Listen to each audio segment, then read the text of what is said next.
Hello everyone, welcome back to my channel. Today I'm going to read the story The Boy Who Broke the Bank, written by Ruskin Bond. Nathu, the sweeper boy, grumbled to himself as he swept the steps of a small local bank owned by Seth Govindram, a man of wealth whose haphazard business dealings had often brought him to the verge of ruin. Nathu used the small broom hurriedly and carelessly. The dust, after rising in a cloud above his head, settled down again on the steps. As he banged his pan loudly against a dustbin, Sitaram, the washerman's son, passed by. Sitaram was on his delivery round. He had a bundle of freshly pressed clothes balanced on his head. Don't raise such dust, he called out to Nathu. Are you annoyed because they are still refusing to pay you another 5 rupees a month? I don't want to talk about it, complained the sweeper boy. I haven't received my regular pay. Soon, 2 months' pay will be due. Who would think this was a bank holding up a poor man's salary? As soon as I get my money, I'm off. Not another week will I work in this place. And Nathu banged the pan against the dustbin several times. Well, I wish you luck, said Sitaram. I'll be on the lookout for a new job for you. And he plodded barefoot along the road, the big bundle of clothes hiding most of his head and shoulders. At the fourth home he visited, delivering the washing, Sitaram overheard the woman of the house saying how difficult it was to get someone to sweep the courtyard. Tying his bundle, Sitaram said, I know of a sweeper boy who's looking for work.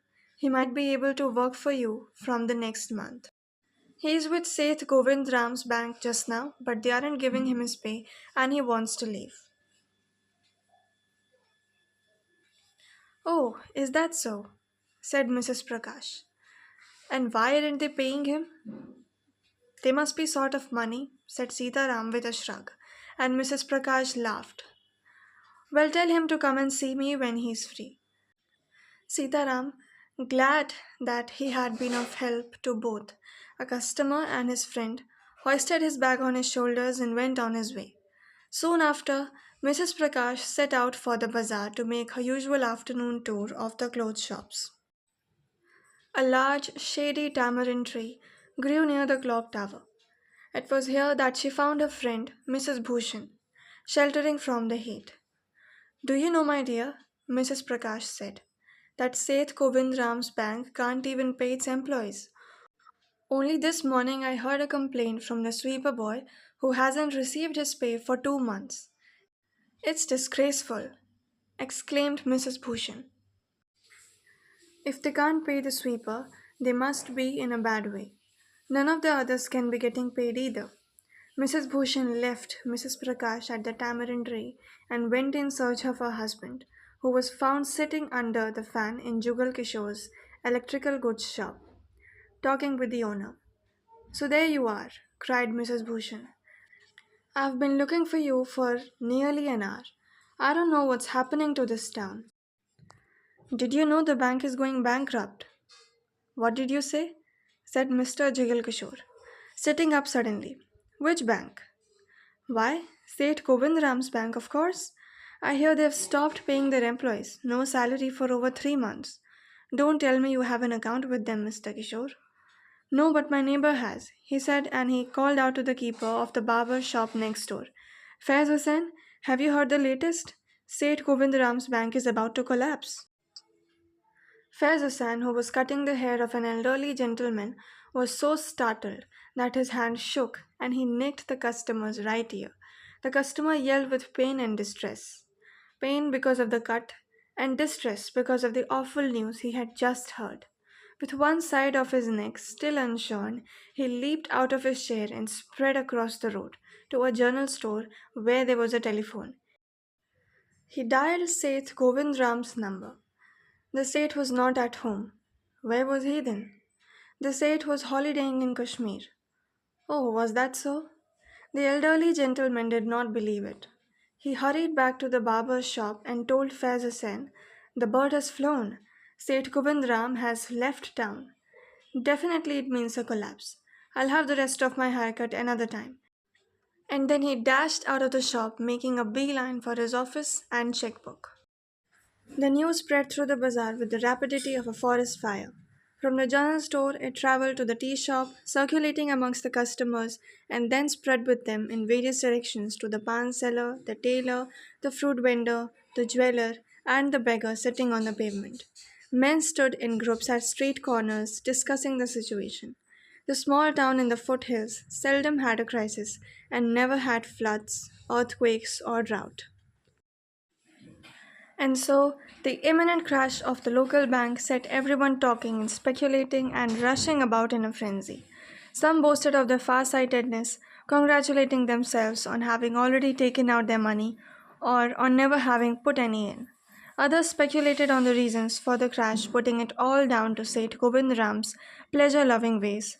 The Seth had fled the state, said one. He had fled the country, said another. Others insisted that he was hiding somewhere in town. Someone who had a relative working as a clerk in the bank decided to call him and get the facts. I don't know anything about it, said the clerk, except that half the town is here trying to take their money out. Everyone seems to have gone mad. There's a rumor that none of you has been paid. Well, the clerks have had their salaries. We wouldn't be working otherwise. It may be that some of the part time workers are getting paid late, but that isn't due to a shortage of money. It's just that the clerk who looks after their payment is on sick leave. You don't expect me to do his work, do you? And he put the telephone down. By afternoon, the bank had gone through all its ready money, and the harassed bank manager was helpless. Emergency funds could only be obtained from one of the government banks, and now it was nearly closing time. The clerks shut down their counters, but people gathered outside on the steps of the bank, shouting, "We want our money. Give it to us today, or we'll break him. Fetch Seth Govindram. We know he's hiding in the walls." Mischief makers, who did not have a paisa in the bank, joined the crowd. The manager stood at the door and tried to calm his angry customers. He declared that the bank had plenty of money, that they could withdraw all they wanted the next morning.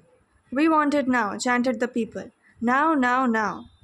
A few stones were thrown and the manager retreated indoors, closing the iron grill gate. A brick hurtled through the air and smashed into the plate glass window which advertised the bank's assets. Then the police arrived. They climbed the steps of the bank and pushed the crowd back until the people began falling over each other. Gradually, everyone dispersed, shouting that they would be back in the morning. Nathu arrived next morning to sweep the steps of the bank. He saw the refuse and the broken glass and the stones cluttering the steps. Raising his hands in horror, he cried, "Gundas, hooligans, may they suffer from 1,000 ills. It was bad enough being paid irregularly. Now I must suffer an increase of work." He smacked the steps with his broom, scattering the refuse. "Good morning, Nathu," said Sitaram, the washerman's son, getting down from his bicycle. "Are you ready to take up a new job from the first of the next month?" "You'll have to, I suppose, now that the bank is closing." "What did you say?" said Nathu. "Haven't you heard? The bank's gone bankrupt. You'd better hang around until the others arrive, and then start demanding your money too. You'll be lucky if you get it." He waved cheerfully and pedaled away on his bicycle. Nathu went back to sweeping the steps, muttering to himself. When he had finished, he sat down on the bottom step to wait for the manager. He was determined to get his pay. "Who would have thought the bank would collapse?" he said to himself and looked thoughtfully across the street. "I wonder how it could have happened." Thank you for watching, and for more such stories, subscribe to Kahani and Story Junction.